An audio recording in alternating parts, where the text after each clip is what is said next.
Mapagpalang araw po, ano? Ito po ang inyong kaibigan muli, Brother Manny Bautista. Magbabahagi po sa inyo ng magandang balita na matutungayin po natin ang Biblia ng magandang balita. Biblia, Catholic Edition. Ayan, Catholic Edition. Ito pong Bibliang ito, pinamimigay po ng CBCP, Catholic Bishop Conference of the Philippines, sa bilangguhan. Itong Bibliang gamit ko pong ito, galing po sa Manila City Hall. Doon sa isa nakabilanggo doon na involved sa droga.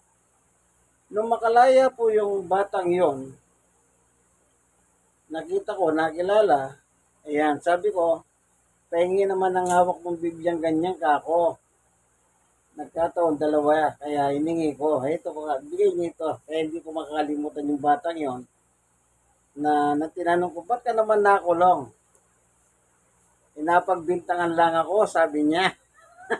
Hindi po ba lahat naman ng tawag ganyan lagi na lang sinasabi para makalusot lang. O, huwag mapaya na pagbintangan. Yan. Involved sa droga po. Pero nakalaya na po yun. Ngayon, hindi ko na siya nakikita. Hindi ko lang alam kung talaga bang nagbago na siya o kung ano man, ha? At least meron ng souvenir sa kanya itong hawak kong Bibliang ito na manipis, magandang balita, Biblia, Catholic Edition, bagong tipan lang po, ano? Sige. Tayo po ngayon ay pasamantalang mananalangin. Tingin natin ang patnubay ng Diyos so pa sa ganun siyang gagabay sa atin, siyang magtuturo sa atin ng kanyang turo at aral. Panginoon Diyos, aming Ama, minsan pa samahan mo po kami ng iyong Espiritu. Ikaw po ang magbukas ng puso at isip ng mga tao kung sakali man po naliliis kami sa pananampalataya, ikaw po ang magtuwid sa amin. Sapagkat tanging ikaw lamang po ang pwedeng magtuwid sa amin at walang iba. Sa ngalan ni Jesus, Amen. Okay? Ang, ang pinaksa ko nga po doon sa labas kanina, bago po ako pumasok yung nanay dito, nakita ko po kasi naka-standby sila. Tatlong babae at saka yung isa nasa loob ng bahay. Yung nasa loob ng bahay pala, nakapirmi sa bahay yun. Kasi yung mga yung paha niya, hindi niya may galaw. Nakapirmi, nakaupo, iiga, upo, iiga, ganun lang, ano. Kaya PWD kung tawagin nila. Ayun yung nanay niya, nasa labas, yung tsahin niya, tsaka hipag niya. Kaya nag-share po ako sa kanila. Ang dinala ko pong paksa sa kanila ay yung ano yung sa harap ng Panginoon Diyos. Ang tao po sadyang mapangatwiran. Mapangatwiran. Mali ang kanyang ginagawa pero nangangatwiran pa siya. Ganun po ang natural ng tao. Mahilig siyang mangatwiran. Kahit mali na siya, nangangatwiran pa rin siya. Ano po? Pilit pa rin siyang mangangatwiran. Sa Biblia po, ang sinasabi ni Apostol Pablo ay ganito ang ating mababasa sa Roma chapter 3. Ano po ba sinasabi ni Apostol Pablo? Sa 23, sapagkat ang lahat ay nagkasala. Kita niyo po, sabi ni Apostol Pablo, lahat nagkasala. Ibig lang sabihin ni Pablo, lahat, pati ako, sabi niya. Hindi niya po ini-chapter ang kanyang sarili. Hindi niya sinasabing, kayo lang mga tinuturuan ko ang may kasalanan. Pero wala akong kasalanan. Wala naman pong ganun sinabi si Pablo. Basta nakalagay dito ay sapagkat ang lahat ay nagkasala at walang sino man nakahabot sa kalwalhatian ng Diyos. Ngayon, may mga taong mapangatwiran, kaya nga sabi ko, ganun ang tao, mapangatwiran. Sabi nila, wala naman akong kahaway, wala naman akong parang inaapakan na kapwa ko. Wala namang ganito, wala nang ganyan. Yan. Ganyan ang tao, sadyang mapangapiran. Lalo na po yung lumaki na, sabi pa nga niya, nag-aaral pa nga ako sa mga simbahang katoliko, sa mga pribadong eskwelahan. Para bang, kung titignan mo, napakabahit. Pero hindi nga po yan ang pabahitan. Kundi ang pinapaksa natin kung ano tayo sa harap ng Diyos. Ang sabi ni Pablo, lahat tayo nagkasala. Ngayon, pagdating naman kay Pablo, tingnan niyo po yung kanyang salita. Anong salita naman ni Apostol Pablo? Ito. Meron siya sinabi rito eh.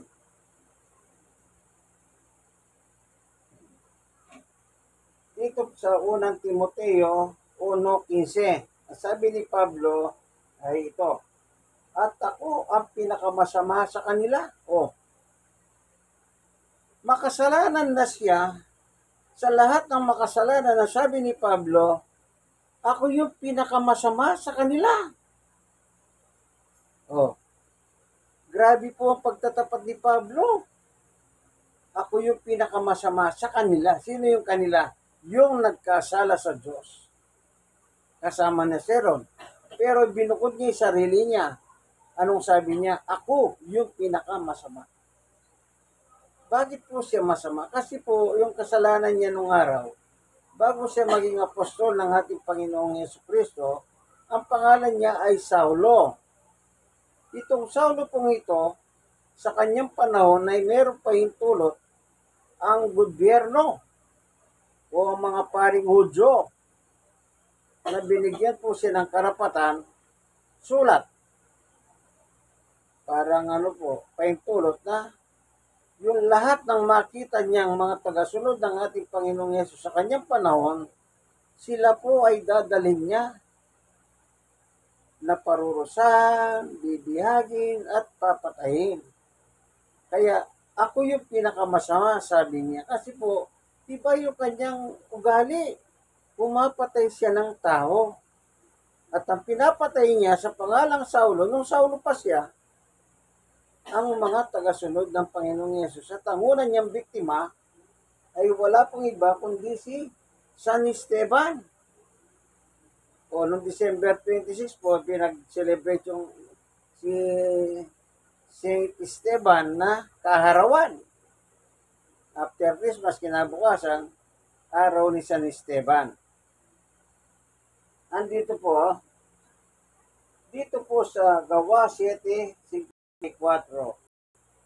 Gigit sa maging galit kay Esteban ng buong kataas-taas na pulungan ng mga Hudyo.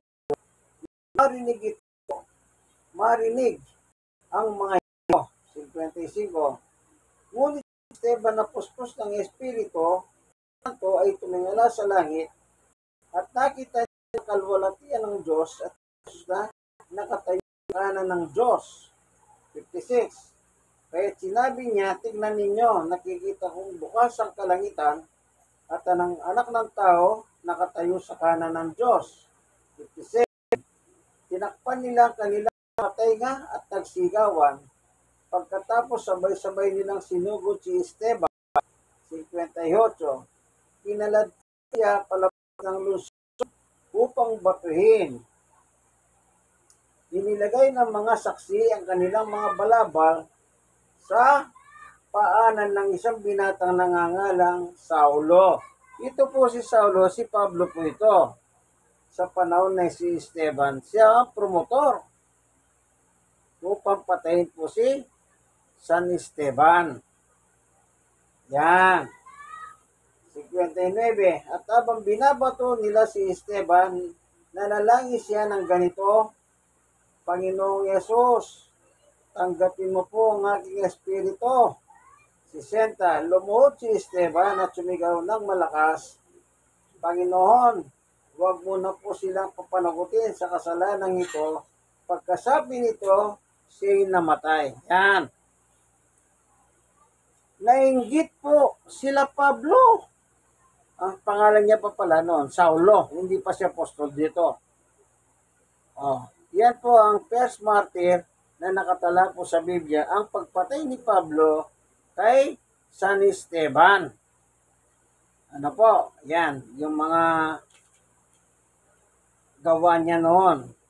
Pero, kahit anong sama po ng tao, patatawarin tayo ng Diyos. Kagaya ni Pablo, pinatawad siya. Nakatanggap po siya ng patawad mula sa Diyos. O tingnan natin yung paliwanag na ni Pablo, yung kanyang testimony. Anong sabi niya? Sa unang Timoteo, o tingnan po natin. Sa 1:12, nagpapasalamat ako sa ating Panginoong Yesus na nagbigay sa akin ng lakas dahil itinuring niya akong karapat-dapat na maglingkod sa Kanya. Kita niyo po? Nagpapasalamat siya sa Panginoong Yesus sa kabila ng siya'y inusig niya nung ang pangalan niya pa lang ay Saulo. Kasi kahit na noong unay nilapastangan, inusig at nilait ko siya. Yan ang pagtatapat ni Pablo. Anong sabi niya? Nilapastangan, inusig at nilait ko siya. Sino yung nilait niya? Nilapastangan at inusig si Jesus. Sa kabila nito, inahabag sa akin ng Diyos. Sapagkat hindi ko nalalaman ang aking ginagawa nung ako'y hindi pa sumasampalataya. Yung pala, wala pa siyang pananampalataya pala sa Panginoong Yesus noon. Kaya galit na galit siya. Kasi nga po, binigyan siya ng sulat ng mga Hudyong pare. Kasi sila po yung otoridad doon eh. Yung Council of the Jew. 14. Pinasagana sa akin ng kagandang loob ng Panginoon at ipinagkaloob sa akin ng pananampalataya at pag-ibig na natatagpuan sa ating pagkikipag-isa kay Kristo Jesus. Kasi totoo ang pahayag na ito at dapat paniwalaan ng lahat.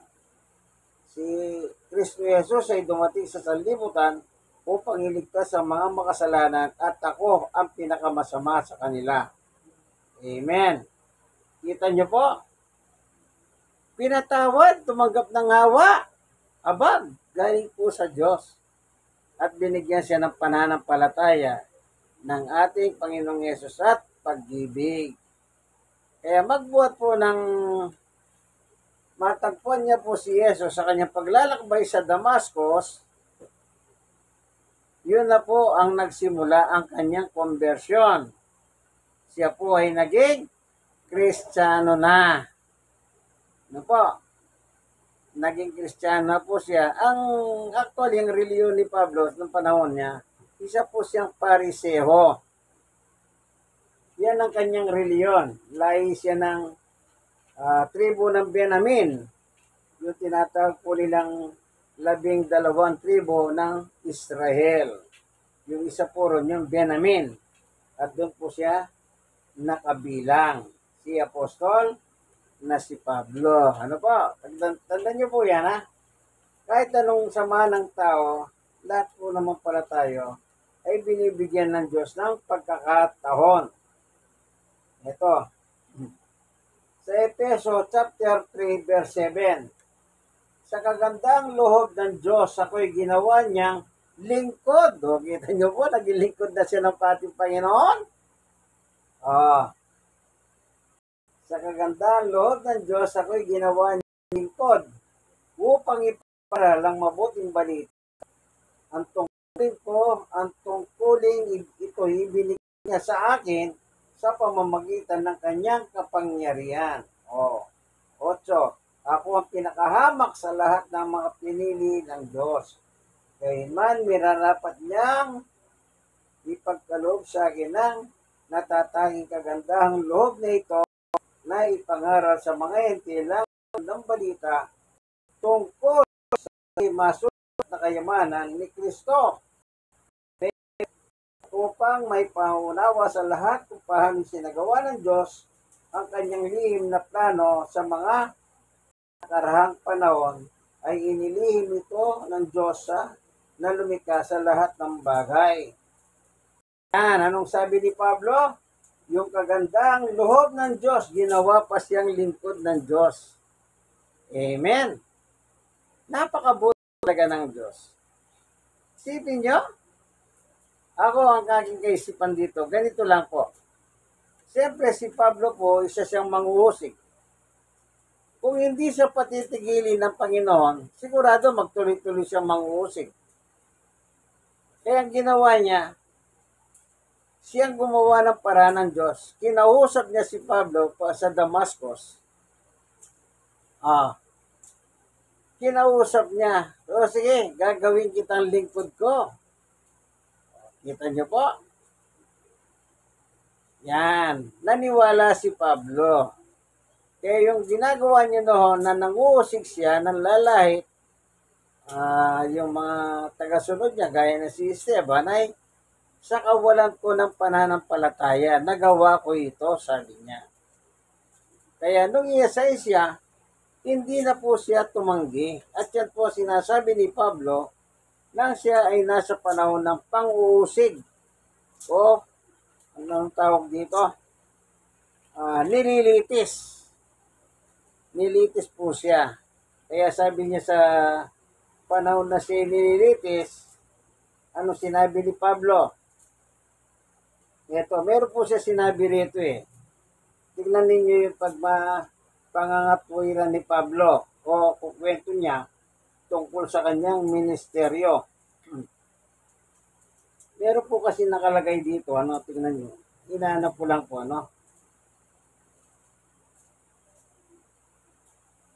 Medyo mahaba ito, pero talagang ganun, Ito. Para maintindihan po natin yung ibang kasaysayan,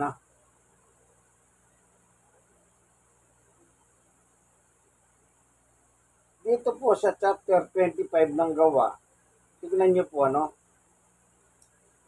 Simulan natin sa 9. Nais ni Festo pagbigyan ng mga Hudyo, kaya tinanong niya si Pablo, nais mo bang pumunta sa Jerusalem upang doon kita litisin?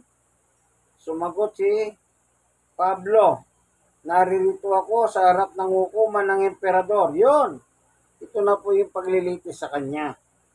Dito, ako dapat litisin. Wala akong nagawang pagkakasala sa mga Hudyo at yan ay nalalaman ninyo. O siya, kung ako ngayon lumabag sa batas o nakagawa ng anumang bagay, dahil dito ay dapat akong parusahan ng kamatayan. Hindi ako tututol. Ngunit kung walang katotohanan ng mga paratang nila sa akin, hindi ako dapat ibigay sa kanila. Sa emperador ako dudulog. Wala naman talaga nagawang kasalanan si Pablo. Nangaral lang siya. Kaya siya ipinabilanggo. Kaya sabi niya, wala akong kasalanan, wala akong nalabag na batas. Kasi po, dati siyang manghuhusig. Nung gawin siyang lingkod ni Jesus, ngayon nangangaral na siya tungkol kay Jesus. Kaya yung mga tao nun, siya ngayon ang binalingan.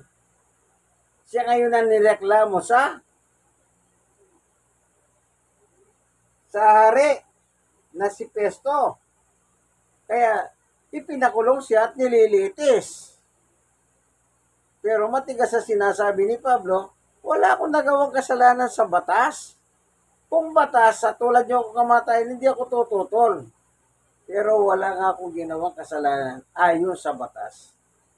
Kasalanan po ba yung mangaral? Siguro naman, hindi kasalanan. Mangaral ka lang ng Yesus, kasalanan na ba? Bagamat sa mga Hudyo po noon,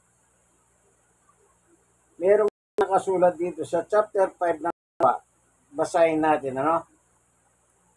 Yung mga apostol na sa konseho ng mga Hudyo, ganito nakalagay.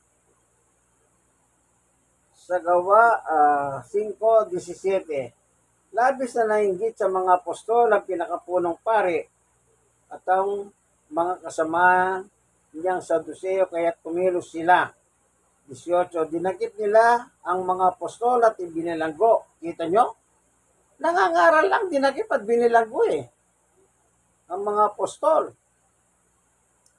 27, inirap nila sa kapulungan ang mga apostol. Yan. Paglilitis na, no? At ang mga ito tinanong ng pinakapunong pari, hindi ba't maigpit namin kayo pinagbawalang mangaral sa pangalan ng taong iyan? Sinabi niya. Kanino pangalan? Sa pangalan ni Jesus. Ngunit tingnan ninyo ang inyong ginawa. Laganap na sa Jerusalem ang inyong itinuturo at nais pa ninyo kaming papanagutin sa pagkamatay ng taong iyan. Sumagot si Pedro at ang mga ibang mga apostol, sa Diyos kami dapat sumunod at hindi sa tao. Yan. Pinatitigil po sila. Pangangaral lang tungkol kay Jesus. Nagalit ang mga paring Udyo. Sa panahon nila Pedro ito, dinakip sila. At nilitis din sila. Ganon din si Pablo. Nangaral din, isinoplong din, at ikinulong. Ibig ba sabihin, ganon na po kalupit ang batas. Mangaral ka lang kay Jesus, pakukulong ka. Yun, malupit po ang batas nila noon. Ano? Malupit ang batas noon pag nangaral kang tungkol kay Jesus. Eh bakit po? Kasi po hindi sila naniniwala si Jesus tagapagligtas. Eh kasi nakita po nila si Jesus lumaki sa piling ni Maria at Jose. At kasama ni Jose na nangangarpintero sila. Pagkatapos sasabihin mo, ay ito yung hari, ito yung tagapagligtas. Kaya gano'n na lang ang galit ng mga Hudyo. Lalo na nung sinabi ni Jesus, ang kanyang ama sa langit ay kanyang ama. Lalo silang nagalit. Oh. Lalo silang nagalit. Kasi nga, tinatawag niyang ama ang Diyos sa langit. Sa kanila po, ang unawa nila doon, sa mga Hudyo, pag sinabi mong ang Diyos sa langit ay tatay ko, lilitaw na Diyos ka rin gaya ng yung tatay sa langit. Yun po ang isang bagay na kinagagalit ng mga Hudyo na kung saan tinatawag na ni Jesus ang Diyos sa langit na aking ama. O nakita niyo yung nakapako sa krus si Jesus, Ama ko! Hindi po ba ganon? Why have you forsaken me? Bakit mo ko pinabayahan? Sabi ni Jesus. So, sino tinatawag niya? Ang Diyos, Ama sa langit. Ama, di po ba? Kaya sila galit kay Jesus. Bukod sa pangangaral nila patungkol kay Jesus, na sinabi pa ni Pedro, tayo nga pumatay dyan eh. Kaya hindi pesa ng Udyo, na paring Udyo, pinagbibintangan mo kami na kami ang pumatay sa taong yan. Tinuturo po si Jesus. Eh, sino po nagpapatay kay Jesus? Hindi po ba yung mga Hudyo rin? Ipa ako sa krus yan. Sila po yung mga Hudyo, hindi naniniwala sa kanya. Kaya po si Pablo, sila Pedro, nabilanggo po dahil sa pangangaral nila sa ating Panginoong Jesucristo. At sila po ay nakaranas din ng persecution hanggang sa dumating din po yung parusang kamatayan. Alam niyo po ba kung ano yung pinakamabigat na parusang kamatayan noon sa mga nangangaral? Kasi po, malupit na kasalanan po yan. Ang mangaral ka noon.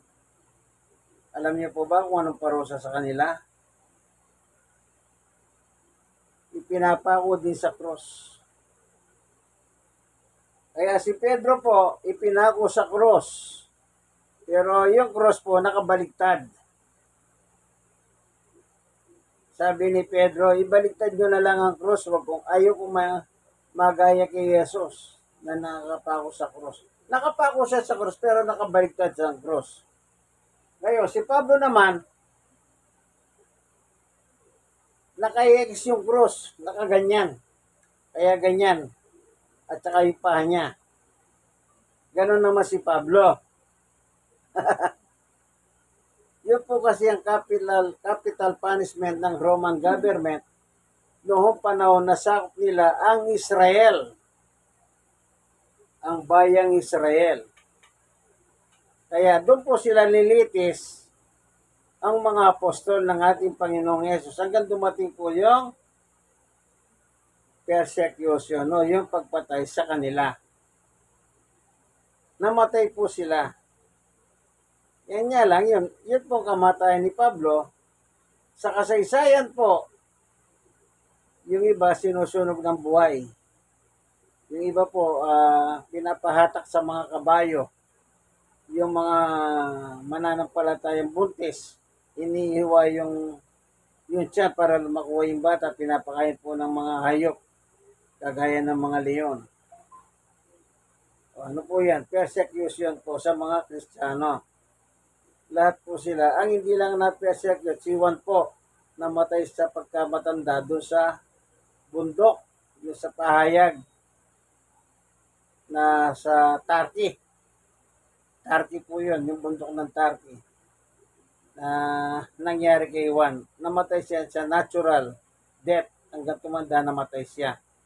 Pero mga apostol po, na-persecute po sila ng Roman government kasi po ang Roman government ang nakakasakop ng bansang Israel sa panahon nila. Kaya yung mga pari noon ay mga Hudyong pari. At nagtuloy-tuloy po ang henerasyon ng mga kaparian hanggang ngayon, hindi na lang po nagmumula sa doon ang mga pari sa iba't ibang lugar po. May mga pari na ngayon. Po, yan po ang kasaysayan nila. Si Pablo masama siyang tao. Pero nung tanggapin niya po si Jesus, nagbago na. Kaya ang ginawa, si Pablo na ngayon ang inahanting ng kanyang dating mga kasama na dati kasama niyang manganting ng mga tagasunod ni Jesus. At bandang uli, siya na ngayon ang inahanting. At hindi nga nagluwat, nahuli din po siya. At nilitis siya sa bansang Roma. Tingnan natin kung nakarating po ng Roma, no? Dito po sa uling talaan ng Biblia sa Gawa, ang sabi po ay ganito. Kasi pinipilit nila, si Pedro daw po nakarating ng Roma. Hindi. Si Pablo po nakarating ng Roma, hindi si San Pedro. Hindi po nakarating si San Pedro sa Roma. Ito. Sa chapter 28 ng Gawa, basahin ko po, ano meron nakalagay dito?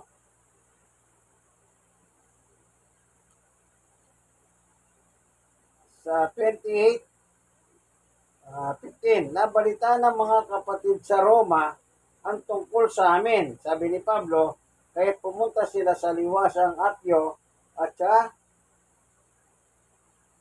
3 bahay panuluyan upang kami salubungin. Nang makita sila ni Pablo, nagpasalamat siya sa Diyos at lumakas ang kanyang loob. 16, pagdating namin sa Roma, sabi ni Pablo, di nakarating po siya. Si Pablo pinahintutang manira sa isang bahay kasama ang isang kawal na nagbabantay sa kanya. Ito na po yung paglilitis sa kanyang kasalanan na nangaral lang po siya sa pangalan ng Panginoong Yesus. Kaya siya po nakarating ng Roma at hindi po si San Pedro. Si Pablo po, ano? Dito sa verse 21, kahit nagtagda sila ng araw, marami nga pumunta sa tinitiran ni Pablo. Pagsapit ng araw na yon, magapos siya nagpapaliwanag sa kanila at nagpapatuto tungkol sa kaharian ng Diyos at sa pamamagitan ng kautusan ni Moises at ng mga nahiulat ng mga propeta. Sinikap niyang ikayati sila tungkol kay Jesus. Ang pinapakaral na niya si Jesus eh. At yung mga tao nakikinig sa kanya, inikayat niya na maniwala sila kay Jesus na tagapagligtas. 30. Nanira si Pablo sa Roma ng 2 taon. Sa bahay na kanyang tinitiran ay inupahan at tinanggap niya ang lahat ng pumupunta sa kanya. Ito, si buhong tapang at malayang nangaral tungkol sa kaharian ng Diyos at sa Panginoong Yesus Kristo. So, ang maliwanag po, nakarating sa Roma ay si Sa Pablo at nangaral siya ng 2 years. Doon nga po siya natulan ng kamatayan. Po, na ipinako po yung cross, imbis na cross, nakahekis. Yan. Sige, hanggang dito na lamang, kaibigan, itong ating munting Bible study, home Bible study. Tinignan lang natin ang history about Pablo at ang mga apostol kung paano sila nangaral sa kanilang panahon. Wala ang pinangaral nila, itong si Jesus ang ating tagapagligtas siyang Kristo. Salamat po, Panginoon Diyos, sa katotohanan na itinuro mo sa amin sa pagkakataon kong ito. Salamat po sa ngalan ni Jesus. Amen. Kaibigan na nanonood ng video ito, sana mag-like po kayo, mag-share kayo. Kayo mga na-share, mag-share din po kayo. Hindi po masama ang mag-share kayo patungkol sa Biblia, lalo na kung nagbabasa naman po tayo ng Biblia. Ang gamit ko nga po, Magandang Balita, Biblia, Catholic Edition. Ano po? Sige po, hanggang dito na lamang po, Nasa tahanan po tayo ni Brother Edward. Okay, tignan po natin, para makita niyo po si Tatay Edward na meron din pong kapasanan at bedridden po siya. Ayan, Ayan, nakikita niyo po. Pero nakakaparinig pa rin po yan. Kanya lang dahil meron po siya kapansanan, Ayan, kasama po natin si Nanay. Ito. Alam niyo po, si Nanay yung kabayanihan. Iba po yung mag-asawa talaga. Bakit? Pag mag-asawa kayo, natural magdamayan kayo. Nakikita ko po sa kanya yung kabayanihan bilang asawang babae. Bakit? Siya po nag-asikaso sa kanyang may asawa. Alam niyo, may mga nakita kong ganyan. Nilalayasan ng asawa.